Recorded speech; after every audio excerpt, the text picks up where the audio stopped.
കർമ്മം വളരെ ന്യായയുക്തമാണ്. ന്യായരഹിതമായി ഒന്നും തന്നെ സംഭവിക്കുന്നില്ല. അവർ എന്നോട് എന്തെങ്കിലും തെറ്റ് ചെയ്തതിന് കാരണം ഞാൻ അവരോട് മുമ്പ് എന്തെങ്കിലും ചെയ്തിട്ടുണ്ടാകും.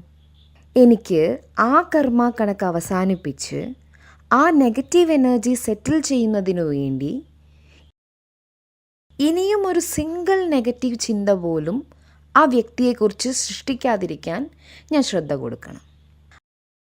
അല്ലെങ്കിൽ അത് എൻ്റെ പഴയ കാർമിക് അക്കൗണ്ട് കൂട്ടാനേ ഉപകരിക്കൂ. അവർക്ക് ആശീർവാദങ്ങൾ റേഡിയേറ്റ് ചെയ്തു കൊടുക്കാൻ നമുക്ക് സാധിക്കുമോ? അതായത് അവർക്ക് ബ്ലെസ്സിങ്സ് റേഡിയേറ്റ് ചെയ്തു കൊടുക്കാൻ നമുക്ക് സാധിക്കുമോ? അതത്ര എളുപ്പമല്ലേ? എത്ര പ്രാവശ്യം നമുക്ക് പറ്റും? ലിമിറ്റ് ഉണ്ടോ? No limit, finished. നിങ്ങളുടെ വാചകപ്രയോഗം ഉപയോഗിച്ച് പരിധി നിശ്ചയിക്കരുത്. നമുക്ക് നമ്മുടെ കഴിവുകളെക്കുറിച്ച് യാതൊരു ഐഡിയയുമില്ല. We limit our potential by saying, ഓ അത് കേൾക്കാൻ സുഖമാണ് പക്ഷെ വളരെ ബുദ്ധിമുട്ടാണ് എന്ന് പറഞ്ഞ് നാം നമ്മുടെ കഴിവുകൾ ലിമിറ്റ് ചെയ്യുന്നു. അതാണ് ആദ്യത്തെ ലിമിറ്റ്. രണ്ടാമത്തെ ലിമിറ്റ്, ഞാൻ കുറച്ചു തവണ ചെയ്യാം പക്ഷേ എപ്പോഴും സാധ്യമല്ല. നമുക്ക് കുറച്ച് ശുദ്ധമായ സങ്കല്പങ്ങൾ സൃഷ്ടിക്കുകയേ വേണ്ടൂ. അല്പം ചിന്തിക്കുക പോലും വേണ്ടതില്ല. ആർക്കാണ് നമ്മളെ തടസ്സപ്പെടുത്താൻ കഴിയുക ഈ നല്ല സങ്കല്പങ്ങൾ രചിക്കുന്നതിന്? ആരുമില്ല. ഒരിക്കൽ ചിന്തിച്ചാൽ എത്ര തവണ വേണമെങ്കിലും ചിന്തിക്കാം. Personal guarantee. ലോകർ അവർക്ക് ആവശ്യമുള്ളത് എന്ത് വേണമെങ്കിലും ചെയ്യട്ടെ. എൻ്റെ ഭാഗത്തു നിന്ന് ബ്ലെസ്സിങ് മാത്രമേ അവർക്ക് കൊടുക്കൂ. തൻ്റെ ഭാഗത്തു നിന്ന് ഗ്യാരണ്ടി കൊടുക്കൂ. ഡെസ്റ്റിനി തൻ്റെ ദൃഷ്ടി, അവരുടെ കർമ്മം അവരുടെ ഡെസ്റ്റിനി. നമുക്ക് നമ്മുടെ ദൃഷ്ടിയാണ് ഡെസ്റ്റിനി, പേഴ്സണൽ ഗ്യാരണ്ടിയാണ്. ലോകം അവർക്കിഷ്ടമുള്ളത് ചെയ്യട്ടെ. അതിനർത്ഥം ലോകർ നമ്മളെ ടാങ്കിൾ ചെയ്യാൻ അനുവദിക്കണമെന്നല്ല. നോ, നമ്മൾ സ്വയം സംരക്ഷിക്കും. നമ്മൾ ചൂഷണം ചെയ്യുകയല്ല. ചൂഷണം ചെയ്യുന്നത് ഒരു തെറ്റായ കർമ്മമാണെങ്കിൽ നമ്മളെ ചൂഷണം ചെയ്യാൻ അനുവദിക്കുന്നതും ഒരു തെറ്റായ കർമ്മമാണ്. പാസ്റ്റ് എന്നാൽ എനിക്ക് യാതൊന്നും നിയന്ത്രിക്കാൻ പറ്റാത്ത ഏതോ കർമ്മം. ഒരു കാര്യം എൻ്റെ നിയന്ത്രണത്തിലാണ്. ശുദ്ധ വിചാരങ്ങൾ സൃഷ്ടിച്ച് അവർക്ക് വൈബ്രേറ്റ് ചെയ്തു കൊടുക്കുക. ദിവസേന, എവ്രി ഡേ. ചിലപ്പോൾ അവർക്ക് മാറ്റം വരാം, ചിലപ്പോൾ മാറില്ലായിരിക്കാം. പക്ഷേ ഞാൻ സുരക്ഷിതനാണ്. കാരണം എൻ്റെ കർമ്മമാണ് എൻ്റെ ഭാവി നിശ്ചയിക്കുന്നത്. എൻ്റെ പാസ്റ്റ് ചിലപ്പോൾ സുഖകരമായിരിക്കില്ല. പക്ഷെ പാസ്റ്റ് എന്നത് പ്രസൻറ്റിനേക്കാൾ ദുർബലമാണ്. പാസ്റ്റ് ഇമ്പോർട്ടൻ്റ് ആണ്, പക്ഷേ പാസ്റ്റിനേക്കാൾ പ്രധാനപ്പെട്ടത് പ്രസൻറ്റാണ്. അതിനാൽ ഭാഗ്യമോ പുരുഷാർത്ഥമോ, പ്രാലബ്ധമോ പുരുഷാർത്ഥമോ, എന്താണ് നാം പറയുക? പുരുഷാർത്ഥം തന്നെയാണ്. കാരണം എൻ്റെ ഇന്നത്തെ കർമ്മം ഇന്നലെ ചെയ്ത കർമ്മത്തെ തിരുത്തി എഴുതാൻ കഴിയുന്നു. അതിനാൽ ഞാൻ ഇന്നലെ ചെയ്ത കർമ്മത്തിൻ്റെ വിക്ടിം ആവുകയില്ല. എനിക്ക് ഇന്നത്തെ എന്ത് കർമ്മത്തെയും ചേഞ്ച് ചെയ്യാനുള്ള ശക്തിയുണ്ട്. ചിലപ്പോൾ ചിലർ നമ്മൾ അവരോട് ഒരു തെറ്റും ചെയ്തിട്ടില്ലെന്ന് നമുക്ക് തോന്നാം. എന്നിട്ടും അവർ നമ്മളോട് നല്ല രീതിയിൽ പെരുമാറുന്നില്ല. പിന്നെ നമ്മുടെ മനസ്സ് ചോദ്യം ഉന്നയിക്കും, എൻ്റെ ഓരോ ചിന്തകളും ശരിയായിരുന്നോ എന്ന്. പിന്നെ എന്തുകൊണ്ടാണ് അവർ ഇങ്ങനെ ചെയ്യുന്നത്? കാരണം കർമ്മത്തിന് ഒരു ആത്മാവും മറ്റൊരു ആത്മാവും തമ്മിലാണ് ബന്ധമുള്ളത്. Karma is between a soul and another soul. ഇപ്പോൾ ഞാൻ അവരോട് എന്തെങ്കിലും തെറ്റായി ചെയ്യുകയാണെങ്കിൽ, ഞാൻ അവരെ വഞ്ചിക്കുകയാണെങ്കിൽ, ചതിക്കുകയാണെങ്കിൽ, അവരുടെ ജീവിതം സ്പോയിൽ ചെയ്യുകയാണെങ്കിൽ, ഞാൻ അതൊരു വർഷമായി ചെയ്യുകയാണെങ്കിൽ, ഞാൻ ഇപ്പോഴും അതിലേർപ്പെടുകയാണെങ്കിൽ, ഇതിനകം ഞാൻ മരിക്കുന്നു, ശരീരം വിടുന്നു. ശരീരം വിടുന്നതിനു മുമ്പ് ഞാൻ എന്ത് കർമ്മമാണ് ചെയ്തത്? ഞാൻ അവരെ ചീറ്റ് ചെയ്തു, വഞ്ചിച്ചു, വേദനിപ്പിച്ചു. ആത്മാവ് ശരീരം വിട്ടു. ഞാൻ ചെയ്തതിൻ്റെ രേഖകളുമായിട്ടാണ് പോകുന്നത്. മറ്റേ ആത്മാവും പോകുന്നത് ഞാൻ അവരോട് ചെയ്തതിൻ്റെ രേഖകളും കൊണ്ടായിരിക്കും. അടുത്ത പ്രാവശ്യം നമ്മൾ ഒരുമിച്ച് കാണുമ്പോൾ ശരീരം വേറെ ആയിരിക്കും, ശരീരം ഡിഫറെൻ്റ് ആയിരിക്കും, റിലേഷൻഷിപ്പും ഡിഫറെൻ്റ് ആയിരിക്കും, എല്ലാം തന്നെ വ്യത്യസ്തമായിരിക്കും. പക്ഷേ കൊണ്ടുപോകുന്നത് കേവലം ആത്മാവും തമ്മിലുള്ള കൊടുക്കൽ വാങ്ങൽ മാത്രമായിരിക്കും. ഇപ്പോൾ അവരെൻ്റെ അടുത്ത് വന്നിരിക്കുകയാണ്, എൻ്റെ അടുത്ത് വന്ന് നിൽക്കുന്നു. അവർക്ക് എന്തുകൊണ്ട് വന്നുകൂടാ? അവർക്ക് വരാം. കാരണം അവരുമായി എനിക്ക് പവർഫുള്ളായ കർമ്മ കണക്കുണ്ട്. അതിനാൽ അവർ വളരെ അടുത്ത് തന്നെ ബന്ധപ്പെടും. കാരണം എല്ലാം തന്നെ പവർഫുൾ കർമ്മ കണക്കാണ്. സുന്ദരമായ കർമ്മ കണക്കുമുണ്ട്, കുറച്ച് അല്ലാത്തതുമുണ്ട്. എല്ലാവരും ഒരുമിച്ച് വരുന്നു. കാരണം അവർക്ക് വളരെ പവർഫുള്ളായ കർമ്മ കണക്ക് സെറ്റിൽ ചെയ്യേണ്ടതുണ്ട്. അതിനാൽ അവയെല്ലാം തന്നെ ഒരുമിച്ച് തന്നെ വരുന്നു. കാരണം ഒരു ഫാമിലി മെമ്പർ ആയിരിക്കാം, വളരെ ക്ലോസ് ആയ ഫ്രണ്ട് ആകാം. അങ്ങനെ അവ അല്പം വേദന ഉണ്ടാക്കുന്ന വിധത്തിലുള്ള എനർജി ഉത്പാദിപ്പിക്കുന്നു. അങ്ങനെ ഞാൻ പറയാൻ തുടങ്ങും, ഞാൻ ഒരിക്കലും അവരോട് ഒരു തെറ്റും ചെയ്തിട്ടില്ല. മാത്രമല്ല ഞാൻ ശരിയാണ് താനും. ഞാൻ ഒരിക്കലും അവരോട് ഒരു തെറ്റും ചെയ്തിട്ടില്ല. പക്ഷെ കാര്യം ഇതാണ്, ഞാൻ ഈ വസ്ത്രത്തിൽ വന്ന ശേഷം അവരോട് ഒരു തെറ്റും ചെയ്തിട്ടില്ല. പക്ഷെ മുൻ ജന്മങ്ങളിൽ ഞാൻ അവരോട് എന്ത് തെറ്റ് ചെയ്തു എന്ന് എനിക്കറിയില്ല. എനിക്ക് ഓർമ്മയില്ല. അവർക്കും ഓർമ്മയില്ല, ആർക്കും തന്നെ ഓർമ്മ ഉണ്ടാകില്ല. പക്ഷെ നാം ഒരുമിച്ച് കൂടുമ്പോൾ അത് സംഭവിക്കാൻ തുടങ്ങുന്നു. അതിനാൽ അവരെ കുറ്റപ്പെടുത്തരുത്, അവരെ ചോദ്യം ചെയ്യരുത്. ഉടനെ തന്നെ അക്സെപ്റ്റ് ചെയ്യുക.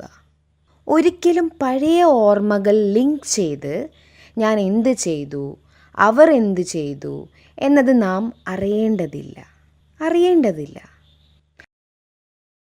നമ്മൾ ഇതേ മനസ്സിലാക്കേണ്ടതുള്ളൂ, നമ്മൾ എന്തോ ചെയ്തിട്ടുണ്ട്. പിന്നെ അടുത്തതായി പ്രസൻറ്റിലേക്ക് വന്ന് ഇങ്ങനെ പറയുക, എനിക്കിപ്പോൾ കർമ്മ കണക്ക് മാറ്റാനുള്ള ശക്തിയുണ്ട്. ഞാൻ എങ്ങനെയാണ് മാറാൻ പോകുന്നത്? അവരെക്കുറിച്ചുള്ള എൻ്റെ ഇപ്പോഴത്തെ ഓരോ സങ്കല്പങ്ങളും അവരുടെ ഓരോ മുറിവുകളും സുഖപ്പെടുത്തുന്നതായിരിക്കണം. ചിലപ്പോൾ നമ്മൾ മറ്റുള്ളവർക്ക് കൊടുത്ത മുറിവുകൾ വളരെ ആഴമേറിയതായിരിക്കും. അതിനാൽ 5 ദിവസത്തിനകം ഞാൻ അവരോട് വളരെ നൈസായി പെരുമാറും. 5 ദിവസം ഞാൻ അവരിൽ മാറ്റം വരാൻ വേണ്ടി പ്രാർത്ഥിക്കും. ഇങ്ങനെയാണോ? നോ. ഞാൻ അവരിൽ ഉണ്ടാക്കിയ മുറിവ് ആഴമേറിയതാണ്. അതിനാൽ അത് ഉണങ്ങാൻ കുറച്ച് സമയമെടുക്കും. അതിനാൽ അതെങ്ങനെ ചെയ്യാമെന്നെങ്കിലും ഞാൻ അറിയണം. 10 ദിവസം മുമ്പ് ഞാൻ 2 പാരൻസിനെ കണ്ടിരുന്നു. അവർക്ക് അവരുടെ 2 ചെറിയ കുട്ടികളെ സംബന്ധിച്ച പ്രശ്നമായിരുന്നു. ഒരു കുട്ടിക്ക് 7 വയസ്സും മറ്റേ കുട്ടിക്ക് 9 വയസ്സും. പ്രശ്നം എന്തെന്നാൽ കുട്ടിക്ക് അതിൻ്റെ പാരൻസിനെ ഇഷ്ടമല്ല. ഇതൊരു കഥയല്ല, ഇതൊരു റിയാലിറ്റിയാണ്. ഒരു കുട്ടി അതിൻ്റെ അമ്മയെ ശാരീരികമായി മർദ്ദിക്കുമായിരുന്നു. ഇതൊരു വളരെ ട്രോമാറ്റിക് ആയ പാസ്റ്റ് കർമ്മ കണക്കായിരുന്നു. അമ്മ അടുത്തു ചെല്ലും, കുട്ടി തള്ളി മാറ്റും. വീണ്ടും അമ്മ അടുത്തു ചെല്ലും, കുട്ടി ഇടിച്ച് താഴെയിടും. അവർ അത്രയും വേദനയിലായിരുന്നു. ട്രീറ്റ്മെൻറ്റ്, തെറാപ്പി എല്ലാം പരീക്ഷിച്ചിരുന്നു. കാരണം ആത്മാവ് ഇത്രയും ട്രോമാ സ്ഥിതിയിലായിരുന്നു. പിന്നെ ഇങ്ങനെ ചെയ്തു. അവർ കുട്ടിയെ അവളുടെ ഗ്രാൻഡ് പാരൻസിൻ്റെ അടുത്തേക്ക് അയക്കാമെന്ന് വെച്ചു. എന്തുകൊണ്ടെന്നാൽ അവരോടൊപ്പം കഴിയുന്നത് കുട്ടിക്ക് വളരെ ഇഷ്ടമാണ്. പക്ഷെ അവൾ അവിടെ പോയില്ല. ശരി, എന്നാൽ ഹോസ്റ്റലിൽ പോകൂ. ഞാൻ പോവുകയില്ല. ഞാൻ നിങ്ങളോടൊപ്പം തന്നെ താമസിക്കും. Very strong, very strong. Now മാതാപിതാക്കൾ ഇക്കാര്യത്തിൽ വേദനിച്ചിരുന്നു. കാരണം വേദനിക്കുമല്ലോ. അറ്റാച്ച്മെൻ്റ് ഉണ്ട്, കുട്ടിയാണല്ലോ. ഒന്ന്, കുട്ടിയുടെ വേദന. രണ്ട്, കുട്ടിക്ക് അവരോട് ഇഷ്ടമല്ല. അതൊരു തീരാത്ത വേദനയായിരുന്നു. A constant source of pain. പക്ഷേ ഇപ്പോൾ പാരൻസ് തന്നെ വേദനിപ്പിക്കുമ്പോൾ പിന്നെ ഈ രണ്ട് ആത്മാക്കൾ തമ്മിൽ എക്സ്ചേഞ്ച് ചെയ്യപ്പെടുന്ന എനർജി എന്തായിരിക്കും? Again negative. ഇവിടെയാണ് കാർമിക് അക്കൗണ്ടിനെ ചേഞ്ച് ചെയ്യാൻ മെഡിറ്റേഷൻ ഉപകരിക്കുന്നത്. കാരണം ശക്തിയില്ലാതെ നമുക്ക് ശുദ്ധ വിചാരങ്ങൾ സൃഷ്ടിക്കാനുള്ള കഴിവില്ല. സദാ ആർക്കെങ്കിലും നമ്മൾ ശക്തി റേഡിയേറ്റ് ചെയ്തുകൊണ്ടിരിക്കണം. പക്ഷേ ഫസ്റ്റ് ആൻഡ് ഫോർമോസ്റ്റ് നമ്മൾ അറിഞ്ഞിരിക്കണം എന്തുകൊണ്ടാണ് ഈ ആത്മാവ് ഇങ്ങനെ പെരുമാറുന്നത്. പക്ഷേ നാം അവരെ ഒരു ആത്മാവായി കാണുന്നില്ല. നമ്മൾ കേവലം എൻ്റെ കുട്ടിയായാണ് കാണുന്നത്. എൻ്റെ കുട്ടി, അത് എൻ്റെ കുട്ടിയല്ല. ആ ആത്മാവ് എൻ്റെ കുട്ടിയായി ഈ ജന്മത്തിൽ അഭിനയിക്കുകയാണ്. അവർ എല്ലാവരെയും അങ്ങനെയാണ് കാണുന്നത്. ആളുകളുടെ മുന്നിൽ ഇങ്ങനെ പറയരുത്, എൻ്റെ കുട്ടി, എൻ്റെ കുട്ടി, എൻ്റെ വൈഫ്, എൻ്റെ ഹസ്ബൻഡ്. ഭാര്യ ഭർത്താക്കന്മാരായി ഒരു യാത്ര ചെയ്യുകയാണ് ആത്മാക്കൾ. Soul on a journey.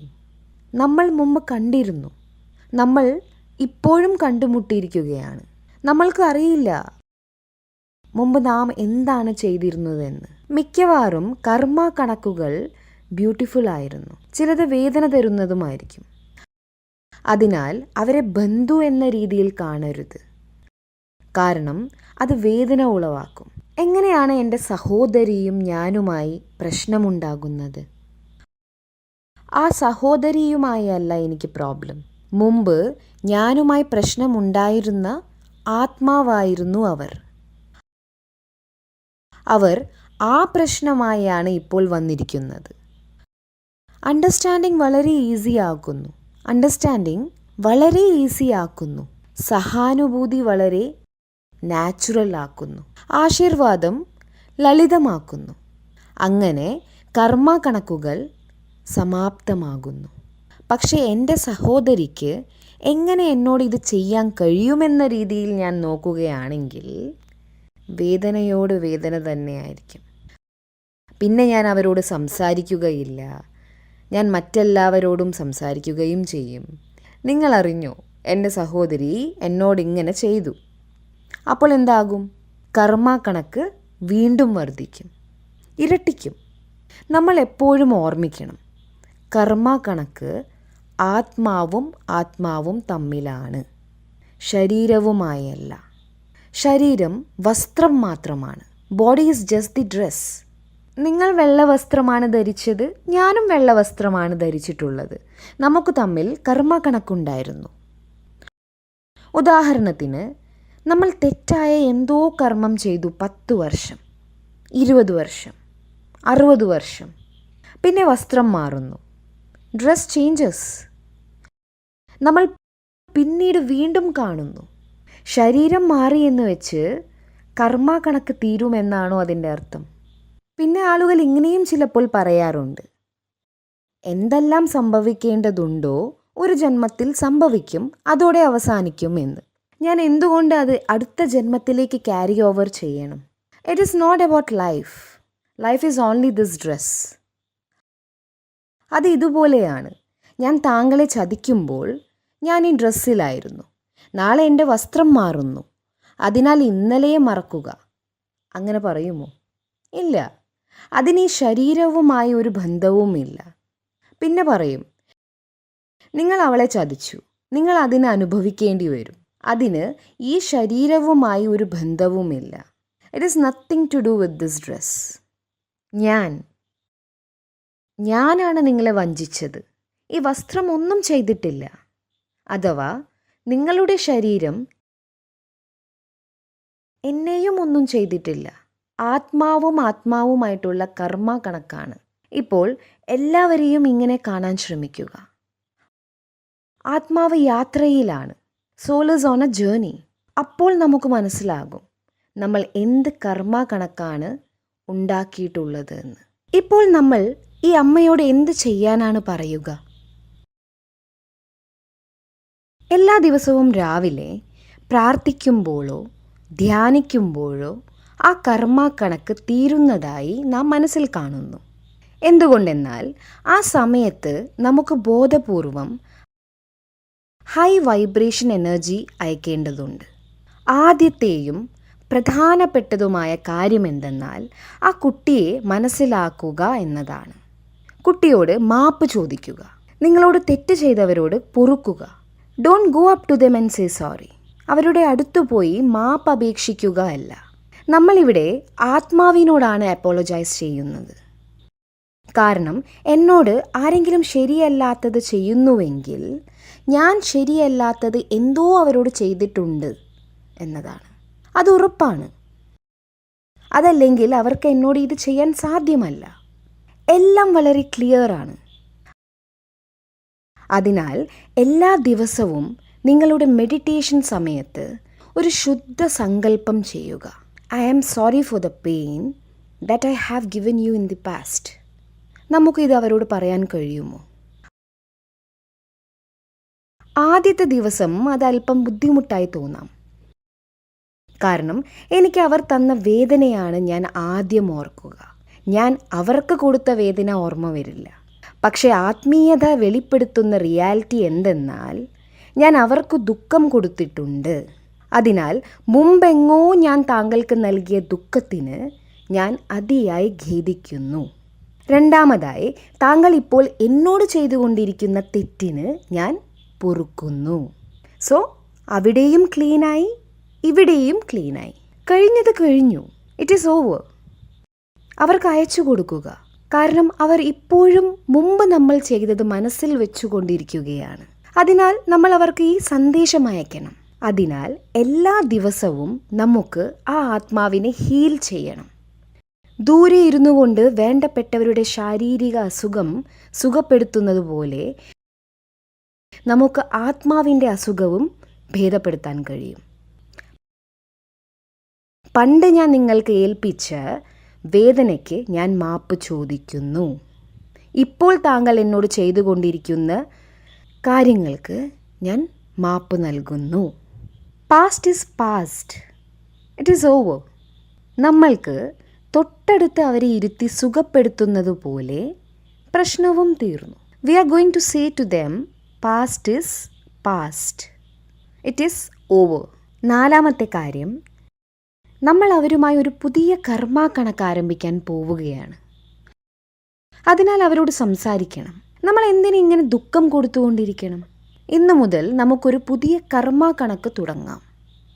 ഇന്നു മുതൽ ഞാൻ സൃഷ്ടിക്കുന്ന എല്ലാ സങ്കല്പങ്ങളും, താങ്കളെ പ്രതിയുള്ള എൻ്റെ എല്ലാ സങ്കല്പങ്ങളും ആശീർവാദങ്ങളായിരിക്കും. എല്ലാ ദിവസവും, every day, every morning, many times in the day. തരംഗങ്ങളയച്ച് ഏറ്റവും ആദ്യത്തെ സ്റ്റെപ്പ് എന്തായിരിക്കണം? I will be healed. എനിക്ക് സുഖപ്പെടും. അതോടെ എൻ്റെ എല്ലാ ദുഃഖത്തിൻ്റെ സ്മരണകളും പശ്ചാത്താപങ്ങളും തീരും. എനിക്ക് സുഖപ്പെടും. കാരണം ഞാൻ ശരിയായ ചിന്തകളാണ് സൃഷ്ടിക്കുന്നത്. എൻ്റെ എല്ലാ വൈബ്രേഷൻസും അവരിൽ എത്തിച്ചേരും.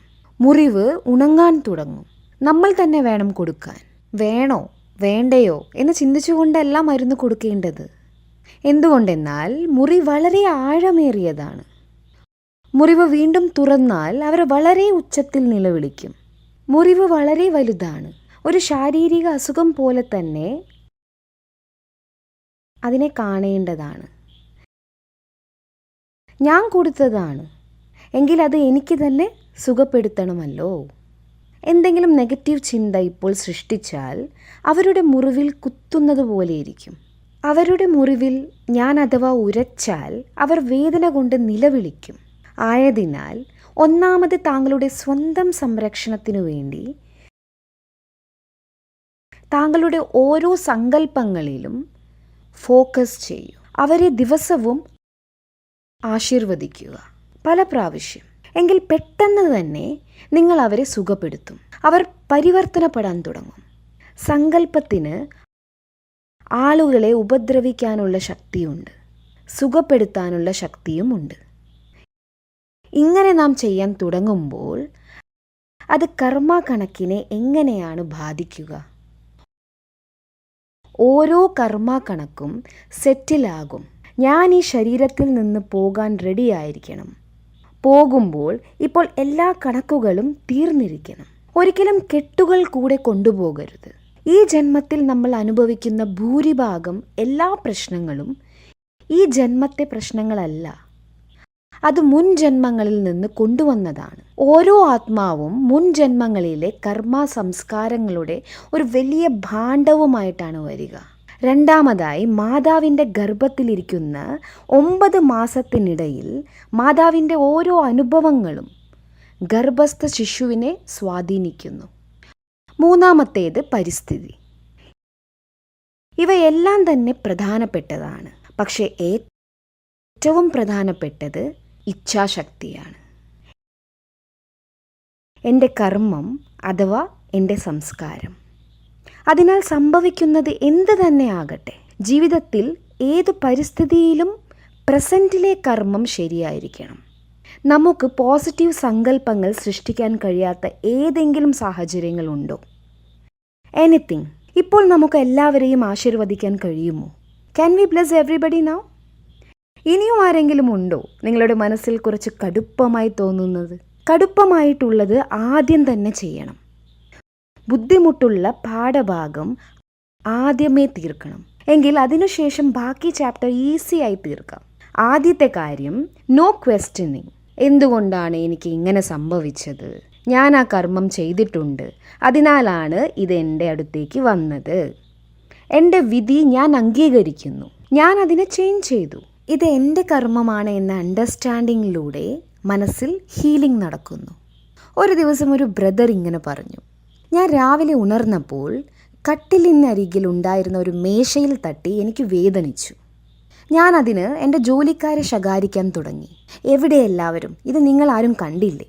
ആരാണ് ഈ മേശ ഇവിടെ വെച്ചത്? അതിരാവിലെ തന്നെ എനിക്ക് മുറിവ് പറ്റി. അതിനാൽ ഞങ്ങൾ അതിൽ ഇടപെട്ടു പറഞ്ഞു, താങ്കൾ തന്നെയാണ് അത് രാത്രി അവിടെ വെച്ചത്. അതോടെ തീർന്നു. ഞാനാണ് അതവിടെ വെച്ചത്, അതിനാൽ തന്നെയാണ് മുറിവേറ്റത്.